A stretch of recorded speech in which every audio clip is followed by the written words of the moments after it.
without further ado, we're going to turn you over to Jen and her presentation. Ladies and gentlemen, JenJen Francis. Jen. Thank you. It's so good to be here with you guys. And I am a gaming social entrepreneur, like a babe in diapers. So I'm going to share with you my experience. So of how I'm preparing myself and have been preparing myself for investors. So many ways to get different funding, right? Debt, bootstrap. Bootstrap was a big one for me. And investors and grants.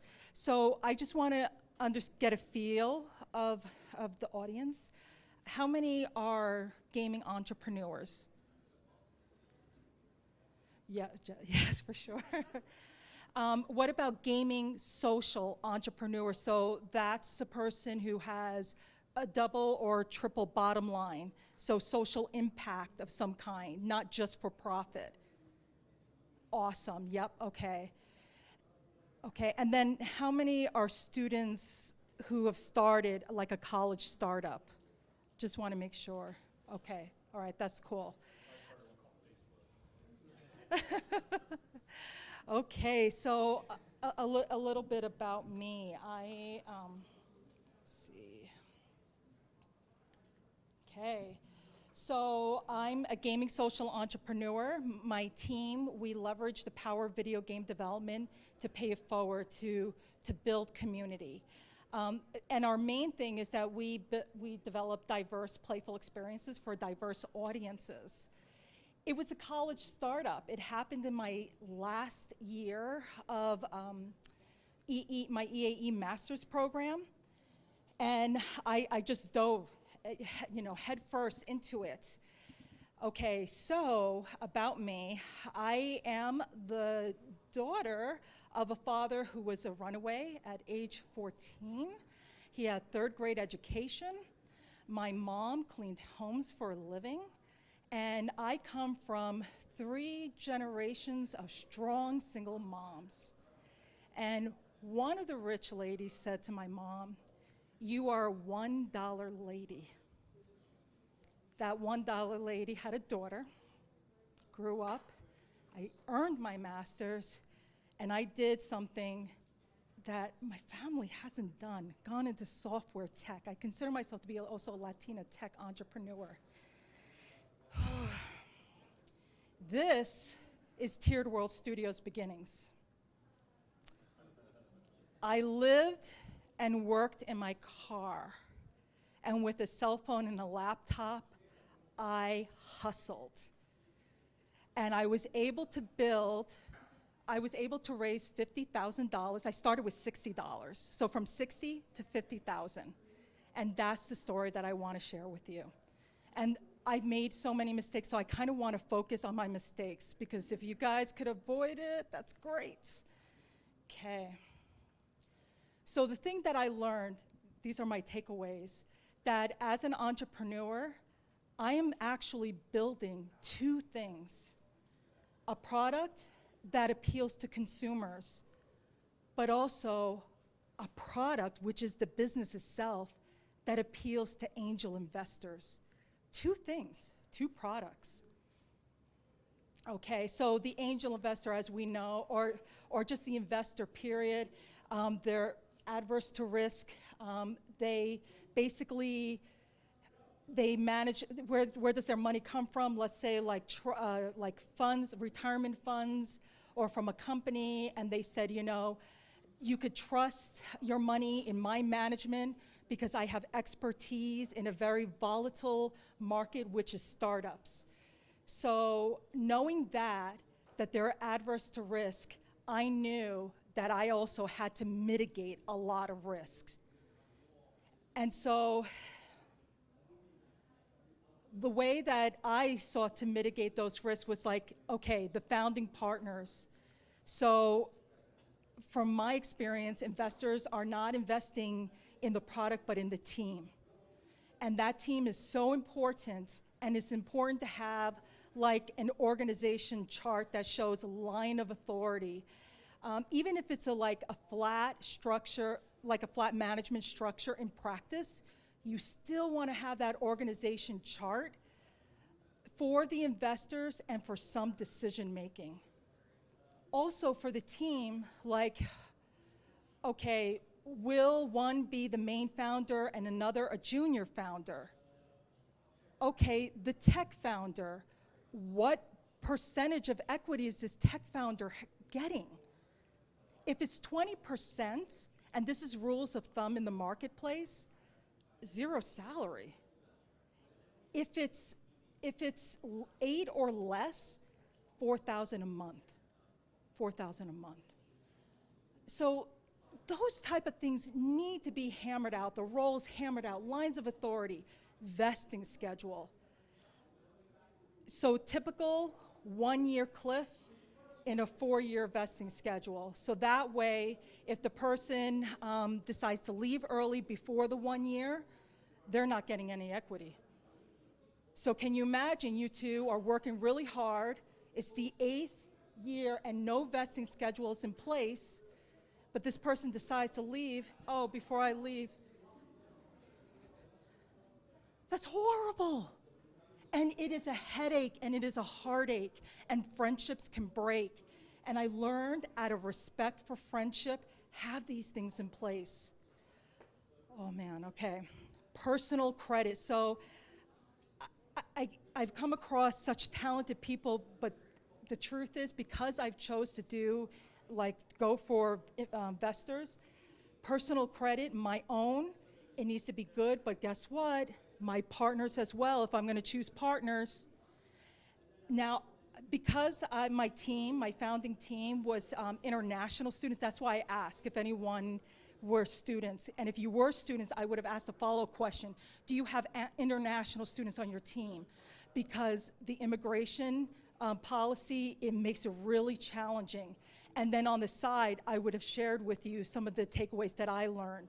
Because unfortunately, that has killed a lot of incredible potential startups from EAE because of that. All right, so my personal credit, made sure to have it good, but I said, you know what? Remember how I said, the business is the product and it needs to be appealing. So you know what I did starting last October? I started building my business credit. Because I want an investor to see, okay, they look at my personal credit and they look at my business credit, oh, you know what, she could handle money. I want them to see that. Okay, criminal record. Oh, what an awkward conversation, but it needs to happen. Or Google, you know what I'm saying? So with the camera on, I'll share like once the camera's off, but you gotta double check. And if you find out that that person has a criminal record, like I did once, you just say, you know, I've decided to go in a different direction, but thank you, no need to meet. That's what I said. Anyway, okay. Another thing, know who you are as a business. Create your core values. Because this is the thing that I learned. You know, before I thought, oh, please, I hope this investor wants me. You know what? I'm at the point where I'm like, I know you're checking me out, but I'm checking you out. Do I want you? Because you see, I know myself.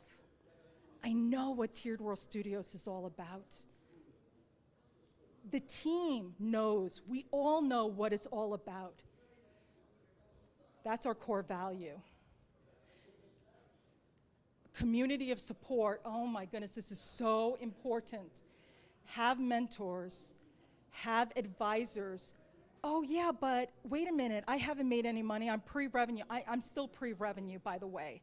So in the beginning, what I would suggest is like, have still the advisors from each vertical. Okay, so look at your strengths, that's great, but also have the courage to look at your weakness. That's what I did. And I want to be as objective as possible with my weakness, so I got myself an advisory board. In the beginning, what I did was I chose different verticals like marketing and other different legal, and I said, I would love to take you out to lunch for a half hour once a quarter, because that's what I could do. But now, Tiered World Studios has grown a little bit where I can now offer equity. So with my board of advisors, and I did not start until I had like a general agreement. Why? Out of respect for them. So again, rule of thumbs and what's common in the marketplace, and when I say marketplace, I'm talking about Silicon Slopes. An advisory board, so if it's just a regular advisor, it would be 0.25% of the shares. And what does that mean? That means 2 hours a month plus email and calls. I don't need super advisors at this point, but I definitely need an advisory board because, again, I want to be objective about my blind spots. I'm now going to the high seas that I just haven't been there before. Associations and alumni community. So I'm from EAE. And you have your community, you're going to graduate, definitely depend on them. Associations like UDEN, IGDIS, SLC. A matter of fact, so the way I raised the first 50,000, and by the way, that's expected. I didn't realize that, but investors, they're like, you should be able to raise 50,000. So I don't have a money tree in my backyard. I do not have family members. They believe in me and they're willing to invest. They're just not capable of investing. So what I did was I learned from people from IGDA SLC, and I saw how they were doing third-party development. I did that, but then I heard a few members say, but you just gotta be careful that you don't, if you wanna start striking out on your own and doing your first IP, you gotta somehow start shifting over to doing your own IP, and that's what I did. So that way I wasn't gonna be swallowed up in that. But do you see, they had the foresight that I didn't. So, okay, and then network meetings.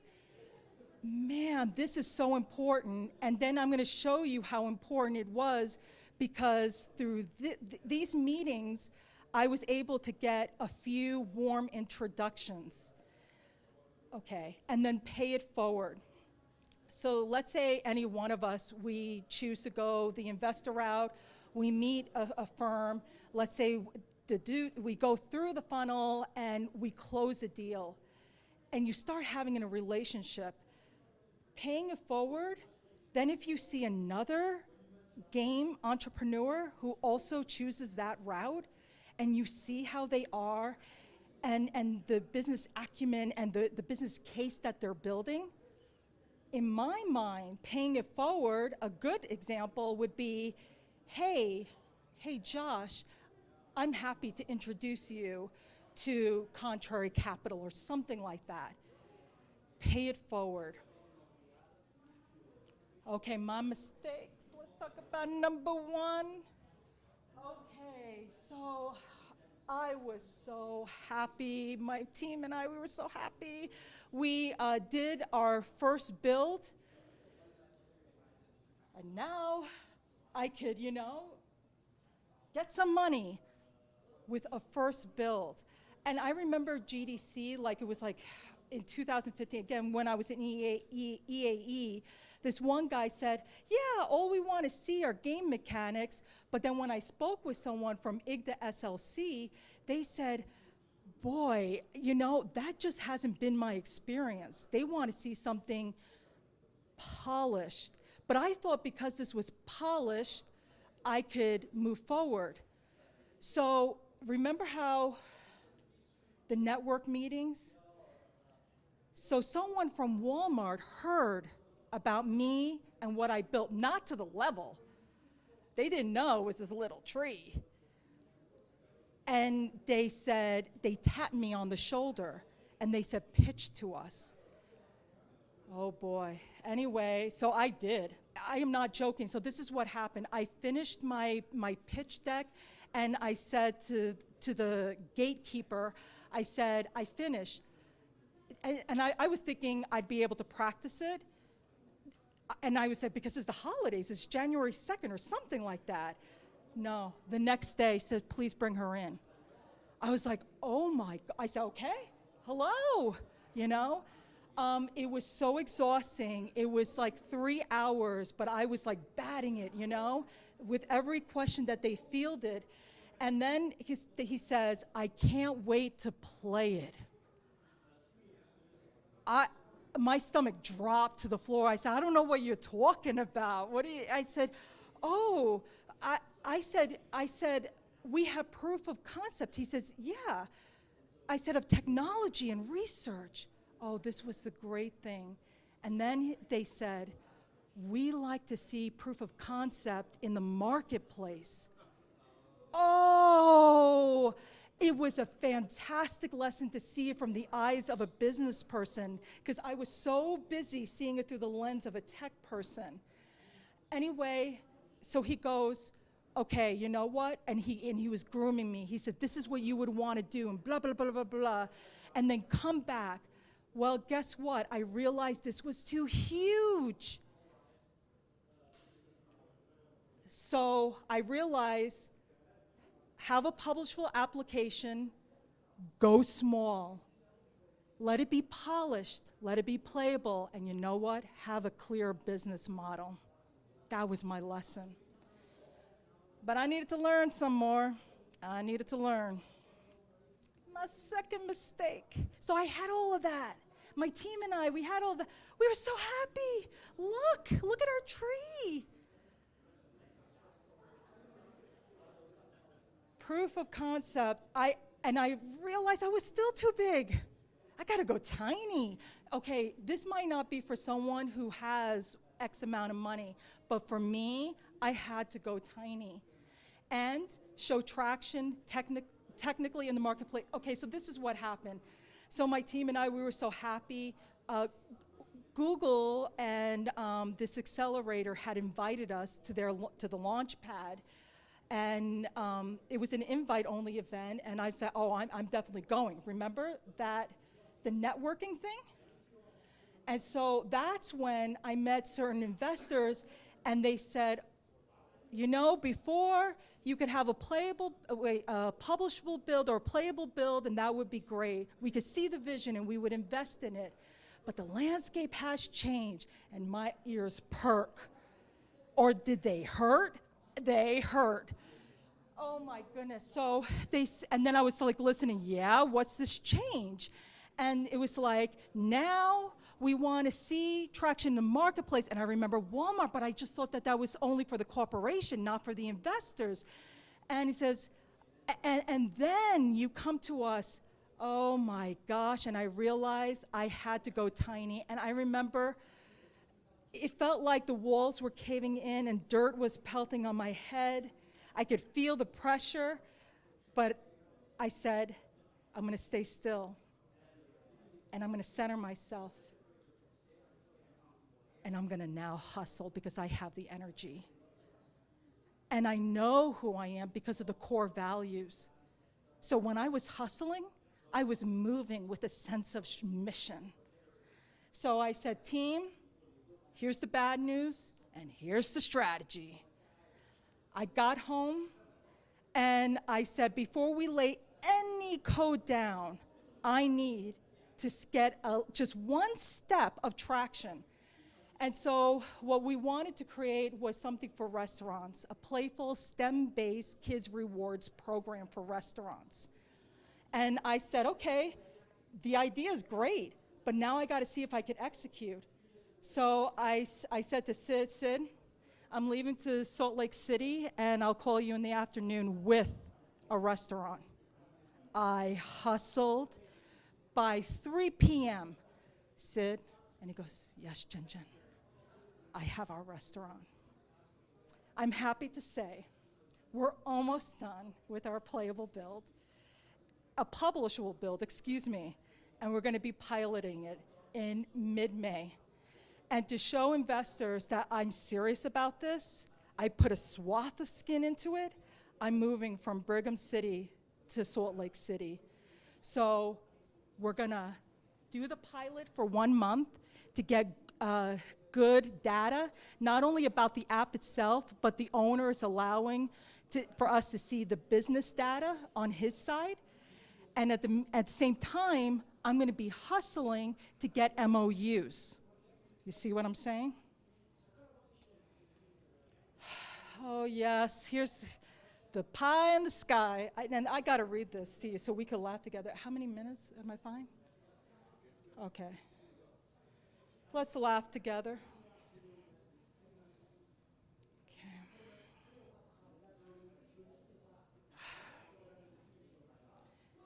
Solution. Wait, hold on. Yeah, that's what I did after I learned. Okay.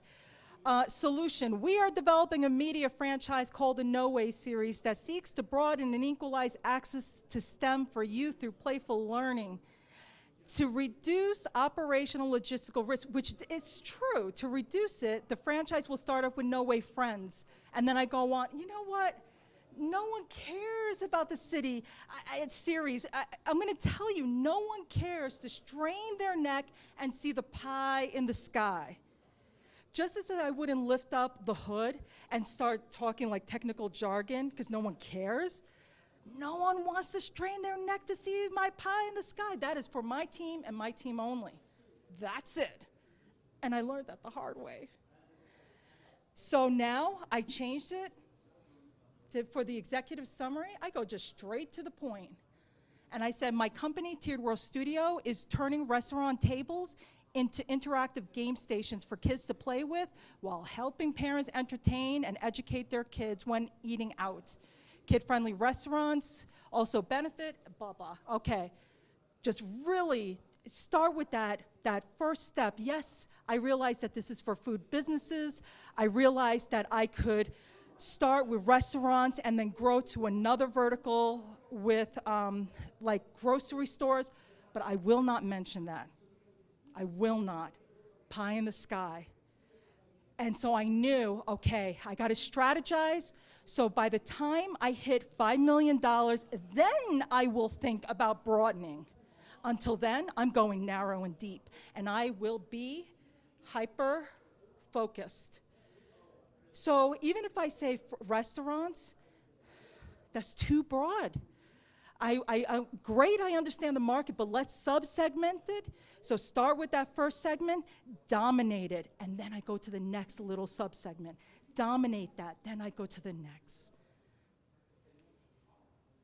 So the tools that I used was a business model canvas, an executive summary, pitch deck, the pro forma. A team and a product video is really important. And you know what? Because this is in games, I want to read to you something, because this is just not my experience. David Perry, he's a veteran in the gaming industry.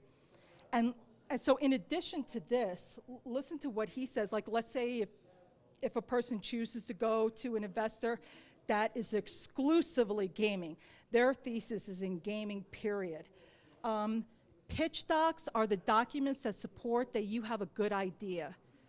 So if they ask, what are the lead characters? You have a character Bible. If they say, what are the levels? You have a document that shows your vision for the levels. So it's paper to back up that you are onto something. These, listen to this, these are not design documents, as design documents are way more detailed. The main pitch presentation is a PowerPoint, and that's what I was used to. So that's why when I read an article from him and said, design doc, or pitch doc, I messaged him and I said, what does that even mean? And then I love this, what he says. The main pitch presentation is a PowerPoint, and the trailer shows who's making it, why you're making it, why it's special, and why they should care. What's in it for them? The trailer is the most important part, as people are trained to make decisions based on trailers. Awesome. Okay. So I started with the business model canvas. You also have the lean canvas. I didn't use the lean canvas because you know how in one of the elements it says like problem. I wanted to focus on these. But regardless, so whatever business model canvas you use, it's a tool, but when we talk about business model, that is the product. That right there. And then my item, which in my case is No Way Friends, which is this kids rewards program for restaurants, that's the solution. That's just one aspect of the business model. So whether it's pure gaming or whether it's mixed, like mine is a B2B edutainment application, we all are proposing some kind of key or value proposition, the promise of some kind of value, and it's not just economical. It could be intellectual, cultural, and creative, as we all know, right? Because that's what we do. So the business model, this is a graphical illustration of what a business model does. It creates, it delivers and captures value from customers. So we are creating value to customers. We are delivering it through channels. And then, and I apologize, but the revenue streams here, that is our way of capturing that value, which we get paid for. Okay, but one thing that I learned, even though in my case it's true that I have multiple revenue streams in my business model, so let's just pretend it's here. Like, let's say I had 3, let's just pretend. I would only indicate one revenue stream to the investor. That's it. In my pitch deck, it's only one. And I'm going to indicate the strongest one because in reality, my business should prosper with just one revenue stream. When they start seeing multiple revenue streams, it makes me look distracted. I learned that. Remember all those lessons? Yeah. Okay.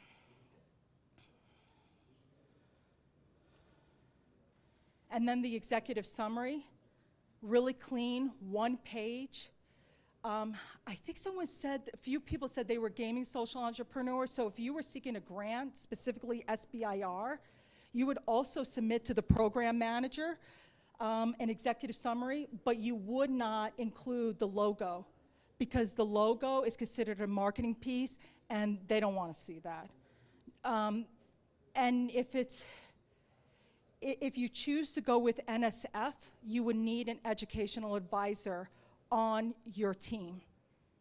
So, oh wait, not NSF, excuse me, Department of Education requires that. So the best bet is go to NSF because they don't require it. Okay. Oh, okay. So I just want to I'm going to bring this up again. Our strategy, we will initially sell our proprietary AR edutainment to restaurants using an image marker. We have, however, a clear path to go markerless. There's a reason why. I want to indicate that because I want to show them, and I want to show them that we have a way to put more money into our pocket and back into the business. Because having an image marker is going to be more costly. We get it. But for a reason, we have to do it this way first. And then once we get funded, you need to know we're planning to go markerless, which means more money into the business. So I wanted to indicate that. Wait. Okay, so your pitch deck, really, it should just be limited to 10 slides. And to tell you the truth, instead of a thank you, what you could put around here is like, you know, a slide that shows your best foot forward, all the traction and the things that you've accomplished, and then an appendix. And I know one of the best practices is having like a hard copy of it so you could hand it out and they could take it. Okay. So this is my title page. So in any title page, regardless, state in 1 sentence what your business does. And this is the opportunity to have you won certain competitions. Even if you're like us, we didn't win. We were in the top 10. Mid-finals, but because they were so competitive, bam, I put it down. We got accepted to the accelerator, and we're piloting. In other words, put your social proof on that title page, because we only have a few seconds to attract the investors. Okay, I wanted to indicate our go-to-market plan. I wanted to show, guess what? We're going to be piloting, and this is my strategy.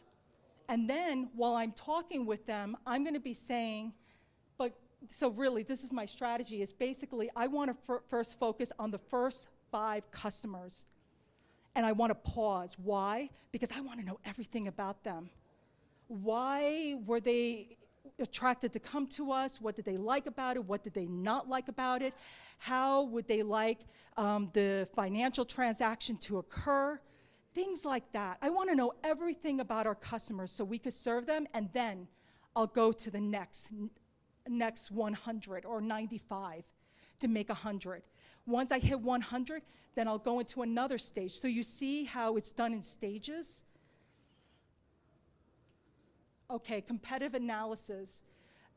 Put some kind of graph and show, and put your, so this is from Steve Blanks, where you could put your logo in the center, and you show all the different industries you touch on.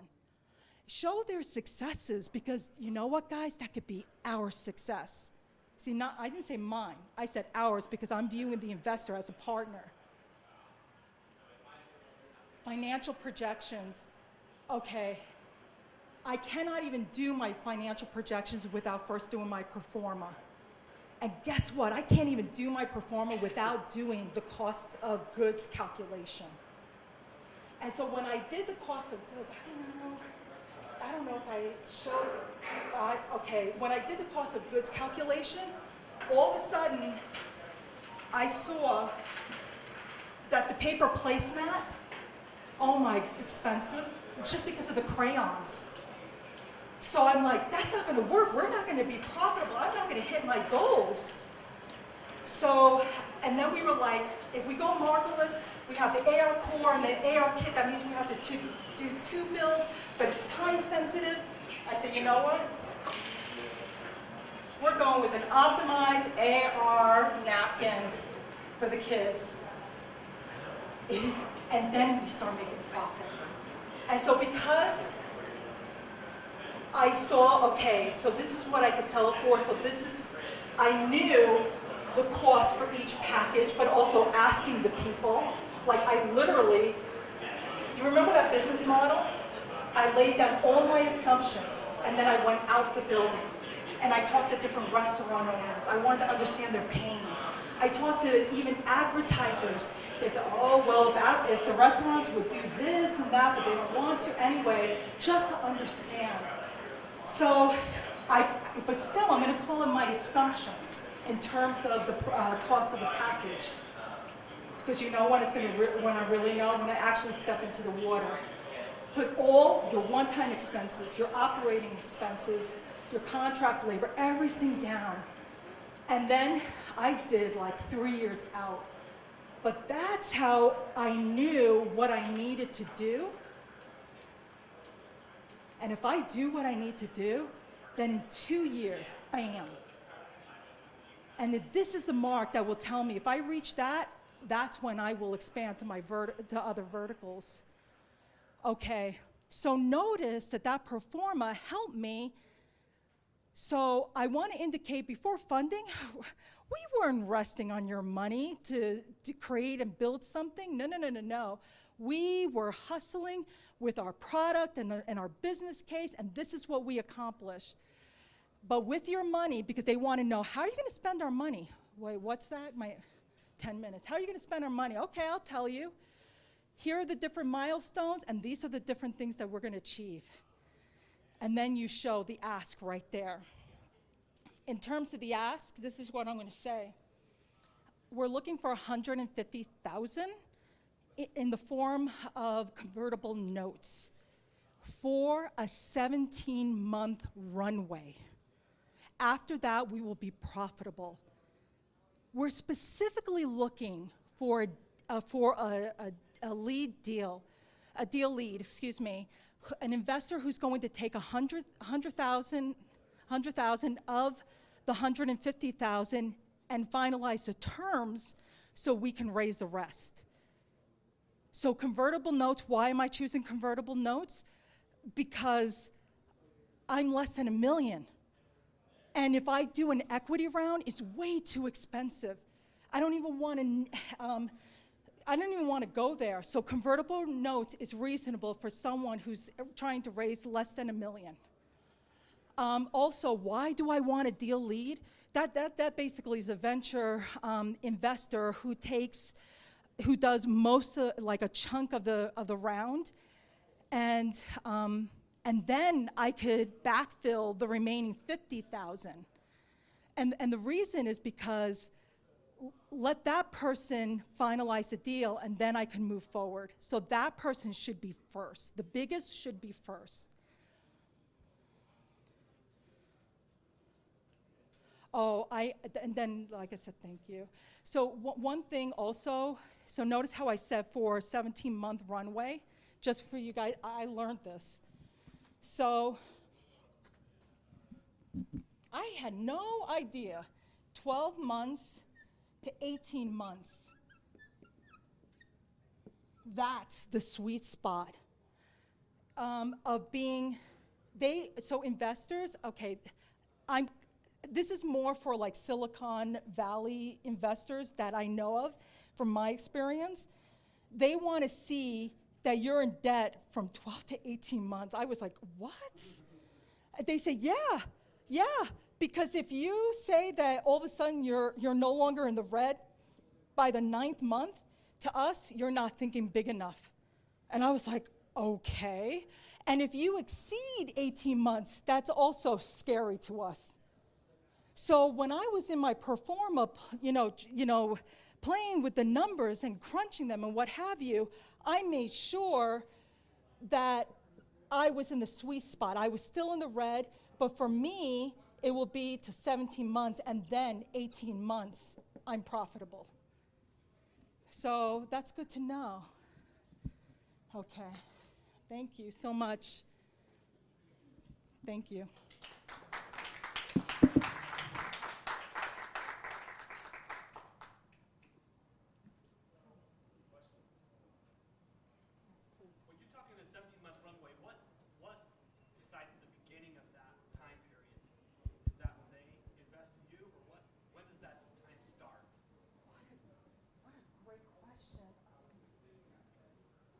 Let me just quickly see my perform. Yep, it's when I get funded. Now, because I'm picturing my, yep. Yeah. And I'm sure they have checks along the way built into that as well. Exactly. Sorry. Oh, I'm sorry. No, you're totally fine. Yeah. That was my last question.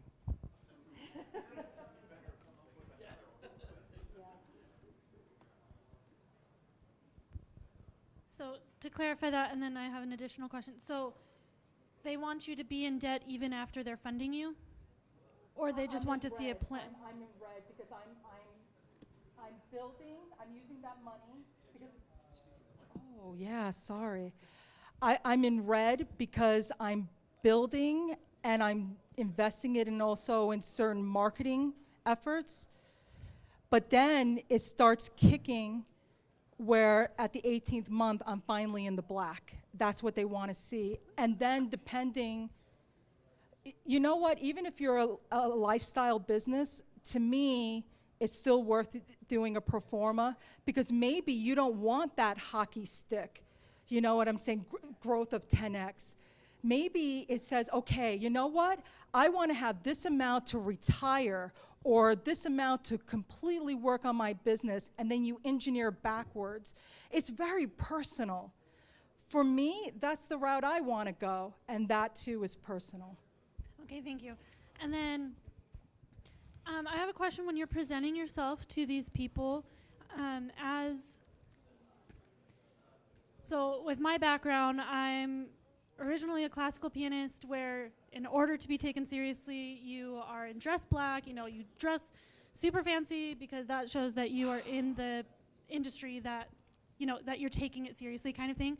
So coming out of that, like coming to events like this, I always kind of have a mini freak out session that I'm not wearing slacks or heels, right? Yeah. I mean, I have to reconsider that I can still be taken professionally even when I'm not dressing how my old industry had me do that. So when you're presenting yourself to these investors, how do you, or to anybody in this business, how do you present yourself in a professional way while still not taking on this persona that is not who you are, right? How do you show your genuine self but still do it in a way that helps other people know that you belong there? Does that make sense what I'm asking? So, and how I personally do it is that I am pitching to someone who has been acquainted with me, because every 2 weeks or every month I've been emailing that investor. This is how I've been growing. Oh, did you know, I made this ridiculous mistake, but I learned. And guess what? I took that validation learning and I turned it into a business result. So when they see me, but of course I'm not gonna come, jogging sweats, hey, no, but, and that's why I'm saying, like, can you imagine if we identify people within our local community who wants to do investment, and let's say you meet someone or you meet someone, and we could help each other out. That would be awesome. You know what I'm saying? Yeah. That's great. Any more questions for Jen? We've got time for one more question. All right, Jen. Oh, Thank Joe. you. Joe's got a question. Camera guy. What's next for your studio? It's to be hyper-focused and work on the pilot and the MOUs. Yes, and keep on, this is another thing. So notice I'm at the beginning of the funnel. And so all I could share with you is my experience up to that point. But what I'm going to be doing is doing an action plan. And I think I have it, if I could show it to you real quick. And that's it. Okay, I want to be systematic about this. So one way, show the quality leads, positive leads, first call, diligence, like if you were with sales, Or you could do it this way.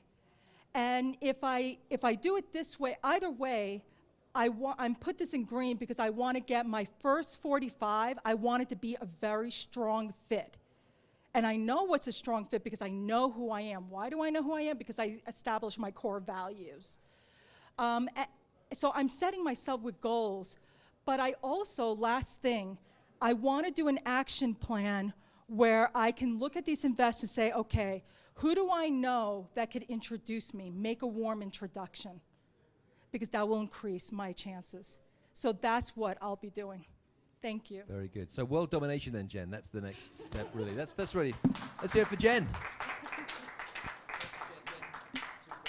Wow, that's another great presentation. So thank you again, Jen, and for the story, Tiered World Studios and the insights. And Jen's a great resource. She's local, and I'm sure she'd be more than happy if you reach out to her for advice and her continuing story.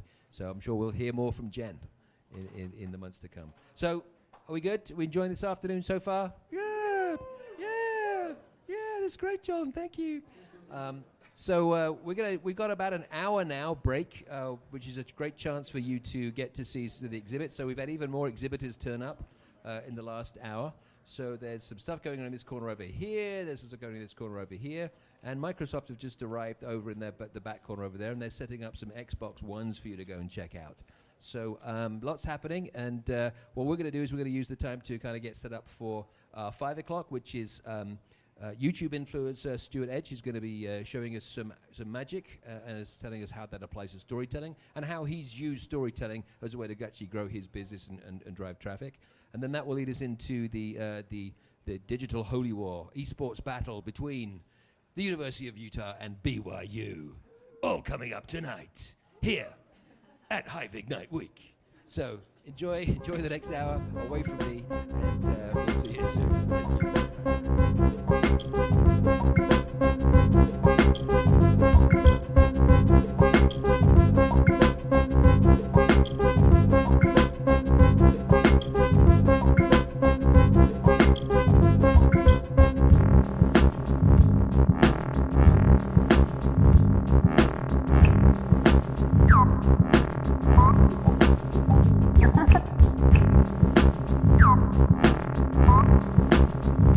you.